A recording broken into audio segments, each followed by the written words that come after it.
guys, welcome back to my channel.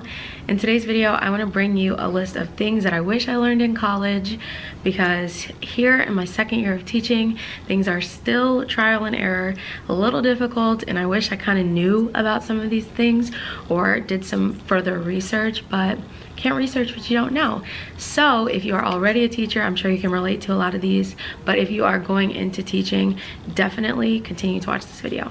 All right, so the first thing that I just cannot get over that I did not learn in college is anything about the SLO or PPG. So the SLO is a student learning objective and the PPG is the professional performance goal. Not sure, I'll fact check it. Still not even sure.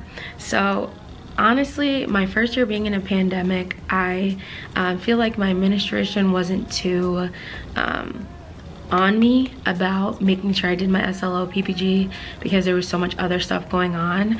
But being a new teacher, I was still very confused and wished that I had more of an understanding of what it was, because now being in my new school, my new district, obviously it came back up. Our PPG process is a little different here, but it's very thorough, and I feel like there's still parts of it that I wish I knew and understood a little bit more about, because I feel like my life would be easier.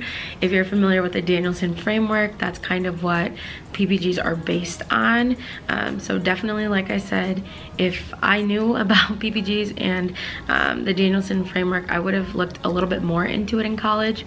I remember hearing about the Danielson framework, but not as much diving into it as I would have hoped. So I'm gonna jump right into something similar, and that is data collection. Now, me myself, I am very type A. I'm very organized, I'm very specific, and I find a way to organize everything. But I just kind of wish that I had some college classes that talked about ways to organize different types of data, whether that be through spreadsheets or file folders, things like that, because a lot of it is kind of like you learn as you go what works for you and what doesn't.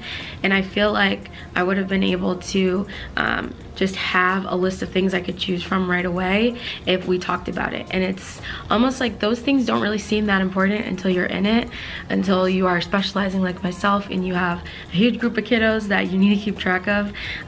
So I really wish that we talked a little bit more about ways to collect and organize all of the data that you're taking in. So now I'm going to take a little bit of turn away from data and administrative type duties of being a teacher, and I'm going to jump into the self-care aspect when it comes to you.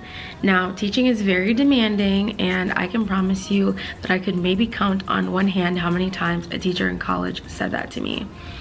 I feel like in college, the career was very glorified and there are so many rewards to it, but I don't really think that all of the time we were mentally prepared for the things that we would go through. So it wasn't until student teaching that the principal at the school I was student teaching at had one of our professional development days be all about self-care on the holidays.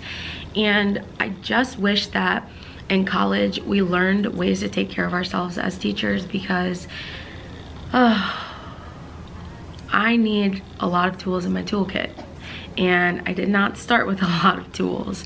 I kind of tried to work with the things that I knew based on being a college student and, you know, based on just anything that I've ever learned growing up. But when you are in the field, especially your first year, starting a career is a big thing, and I just wish we talked a little bit more about how you can truly take care of yourself. Kind of going along with that, I want to talk a little bit about coworker maintenance. I'm not really sure how to word that, but kind of keeping along with the theme of starting a new career and a new job, teaching can be very tight-knit, you know.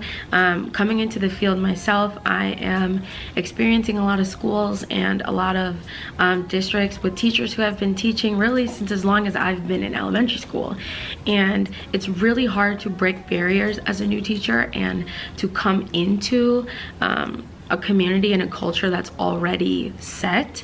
And so I wish we learned ways that we could, you know, interact with coworkers and utilize other coworkers in order to start off strong and create bonds.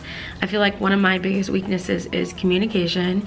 I'm very stern and I have like a really dry sense of humor, so it's really hard for me to interact with other adults. And I think that if I had more of an idea what is like joining the workforce and how to deal with communication in the workforce, then I would have been better prepared to navigate accordingly. So the fifth thing that I really wish I learned in college is about co-teaching. I remember I had 1 or 2 classes where I had to pick a partner and we had to co-teach a few lessons, but at the time my understanding of co-teaching was really just that we were both teaching at the same time, and co-teaching is so much more than that. You have to plan together, you have to really figure out how you can co-serve your students, and it's more than just teaching a lesson together.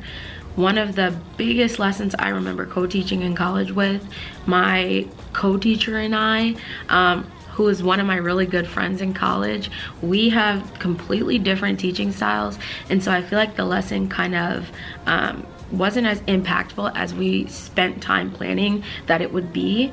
And so I think having a course or a couple of credits or even just part of a semester where you can talk about different teaching models and spend a little bit more time on co-teaching, I feel like I would have been better prepared for what happened to be in the near future for me. And the last thing that I wish I learned in college were some updated SEL methods. So SEL is social emotional learning, and I feel like I had classes in college about how to teach math, how to teach reading, a lot of reading classes, how to teach social studies, how to teach science, but I never had any classes that really focused on the social emotional wellness of my students. And so I wish that I had more opportunities to learn about activities and things that we could do, not only to cultivate the culture in our classroom, but to also make sure that my students had resources that also supported their mental health. All right, so those are just a couple of the things that I wish that I learned in college when I was a teacher. Like I said, if you are going into your first year of teaching, I definitely recommend looking into these things a little bit more because there are some recurring themes that I'm noticing in education. If you like this video, be sure to give it a thumbs up, subscribe if you're not already, and I will see you in the next one. Bye.